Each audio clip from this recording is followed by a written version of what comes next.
Muli ay narito tayo sa inyong paboritong programa. MMK, malay mo, kaya. Matutunghayan nyo ang kwento ng pagkuno ng palad ni Nikita Manaloto. Dear Ate Charing, namatay ang aso kong si Pusi. Ay, wrong window pala, Charing. Eto, game na.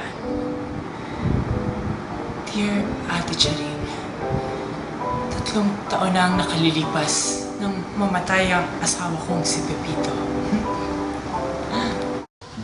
I wanna be a billionaire, so freaking bad. Matignan nga yung resulta ng loto. Ani! Pakiabot nga yung charges sa may lamesa para matignan natin kung nanalo na tayo sa loto. Ayan o, namatay ni ka o. Aba, ikaw ang sweet mo talaga. Teka, ha? Ayan, baliktad ang dyaryo. Ayan, sige. Okay. 25. 32. 16. 5. Uy, apat na. Dalawa na lang. 43. 21! Bingo! Uy, nanalo ako sa... Nanalo ako sa loto! I wanna be a billionaire, so freaking bad. Ay, swerte ka talaga. Mayaman na ako. Ano ha? Mayaman na ako.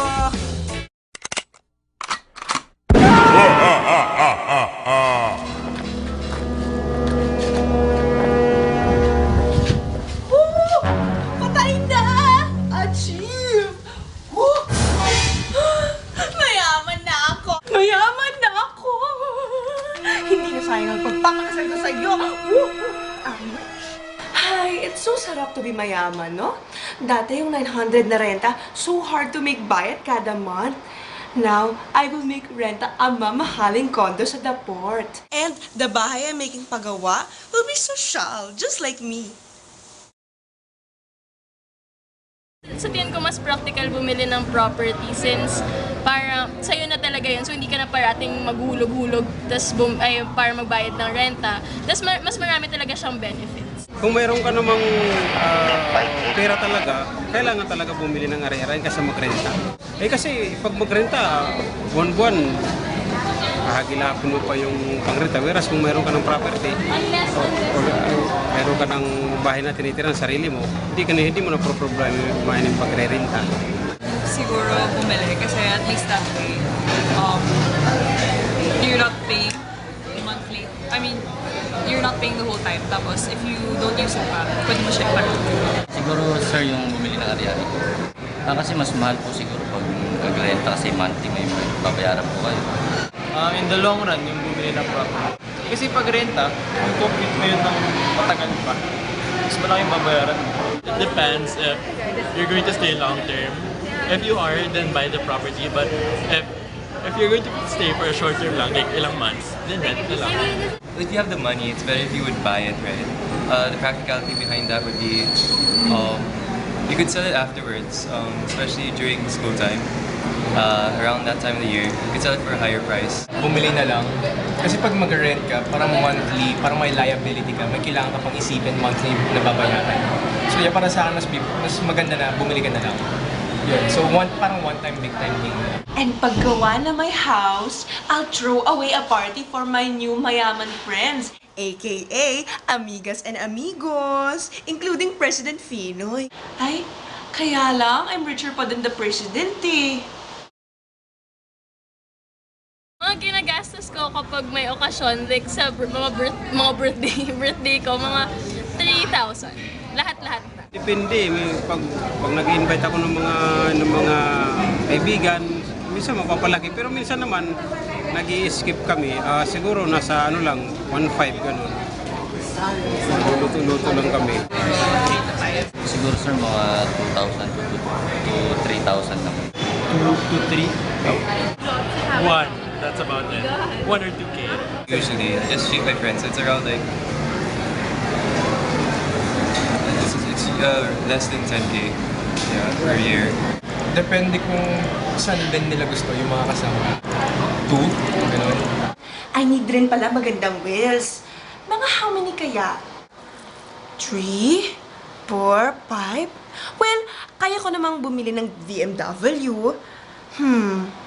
Lexus kaya? O yung Porsche. Yung Porsche. Yun daw yung in ngayon, sabi ng mga amigos ko.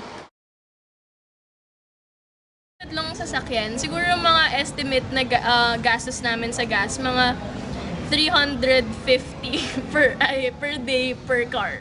Sa akin, meron lang ako motor, no? Yun ang ginagamit kong service, sukat hanggang dito. So, 50 pesos a day yung ano ko sa gas. 3 cars. Pero yung isa, halos hindi naman kaya. 300 a day. Wala. Tatlong sasakyan. Around 100 to 200. 6, 7. 6 cars. Roughly around 3K a month. Let's just say that. 3. Mga around 1,000 a week. At syempre, I'll make pa aircon the kwartos. Or better yet, the whole bahay na lang, no? Tama. Major chill. Goodbye, electric fan. Meron kaming 4 na aircon sa bahay. Tapos, pero gumagamit din kami ng electric fan. Siguro yung kapag hindi masyadong mainit. Meron lang kami 2 electric fan. Electric fan, 7. Tatlong electric fan. 4 na aircon, pero 2 lang ginagamit. Electric fan, mga 8. Mostly, pag gabi, aircon. Pero pag umaga, electric fan. We have 2 air conditioning units and 2 fans. 5 aircon, tapos 7 fans. Ay, dapat pala may sarili akong business. What kaya? Barbecuehan? National Park? Or better yet, bank! Bank! Tama! Bank na lang, parang VVI tsaka Bangko Inidoro. My mom, housewife. Tapos yung dad ko, nag-retire na siya. Pero before, engineer siya. Security guard. Tapos yung my wife is teacher. My dad, ngayon, he's working for a friend. Parang self-employed sila pero. And then my mom, she sells insurance. Ito po sa K-Griller. Si Papa sa, electrical supplies. Sa business. Mom ko, housewife. Contractor. My mom used to be an ultrasound tech, but she's a businesswoman now. My dad's a radiology tech. Both doctors. Yung mom ko, pecha. Yung dad ko, gastroenterology. I can't wait to go to the palengke. Grocery to make Billy Ricardos. Or better yet, I'll just make Arkila a chef. And katulong, di ba? Siguro mga ginagastos namin per month sa pagkain, mga 12,000. Tapos, since wala naman kasi kaming kasambahay din, tapos 5 lang kami sa pamilya, plus dog. Wala kami kasambay. So, siguro ang budget ko sa isang buwan, 4-5, 2 na kami. Guessing around 20 to 30. Siguro mga 3,000, 4,000. Hirap na ni. Meron. Ilan? Isa. 30. I swear. We're a big family. I'll guess, huh? Okay. 10K? Yeah. 10K? I don't know. That's little. It is? Yeah. For For a a month? family of 5, let's say. How much you Yeah. have? We have, a driver sometimes. Siguro, hindi ko rin alam eh. 2 maids. Ay, Nene is getting her birthday na nga pala next week. What regalo kaya she likes? Siguro sa regalo, yung mga gastos ko maabot ng 300 per person. Pero yun, kasi ako yung gumagawa ng gifts para mas cheaper, tas mas special. Pero kapag kunyari debut, kailangan mas mahal. So mga siguro 1 max. 1,000 max. Siguro 500, pinaka-okay na. I buy a gift for my friend, normally pera ko yun. So siguro, the most is like 500. Mga 200 na siguro. Mga 300. 1K. I try to keep it under 2K. Depends who that person is. Sibling, around 1K.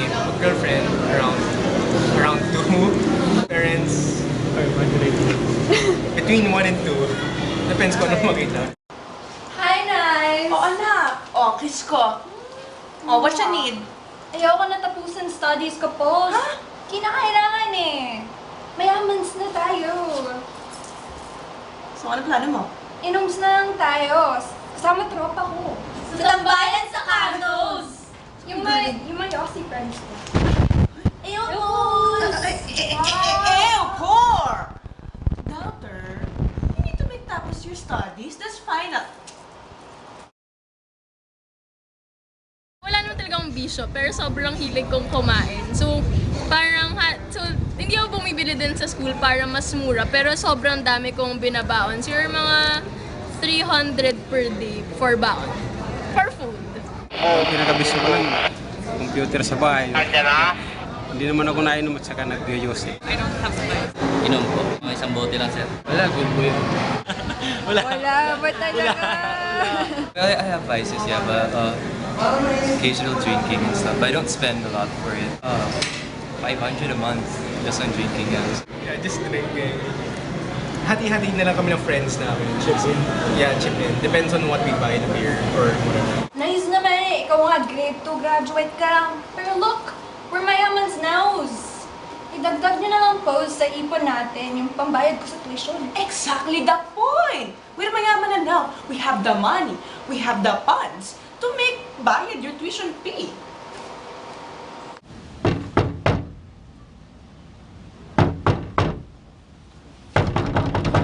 Nice, may kumakatok post.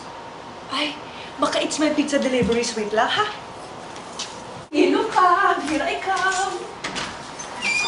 Te, kayo po ba si Mrs. Nikita Manaloto? Opo. Why po? Nice. Sino po yan? Mukhang pulis eh. Bakit tayo may pulis sa bahay? May warrant of arrest po kayo sa pagpatay sa mister nyo. Ha? No, not guilty.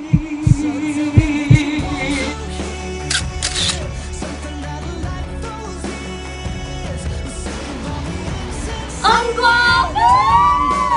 Mga pulis, meron po kami. Tignan mo. Stop.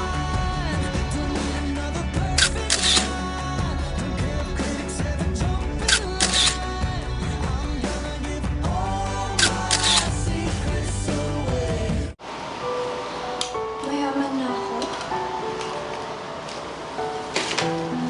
Mayaman na ako. Mayaman na ako! Hanggang ngayon po ay nagsisisi pa rin ako sa aking ginawa. Bakit pa kasi ako nahuli? Ang sakit! Dito. Totoo ang taong kumakapit sa patalim ay nasusugatan. Aray. Nagmamahal, Nikita. At siya nagtatapos ang kwento ni Nikita Manaloto. Muli, magkita-kita tayo sa susunod na linggo dito sa programang MMK. Malay mo, kaya.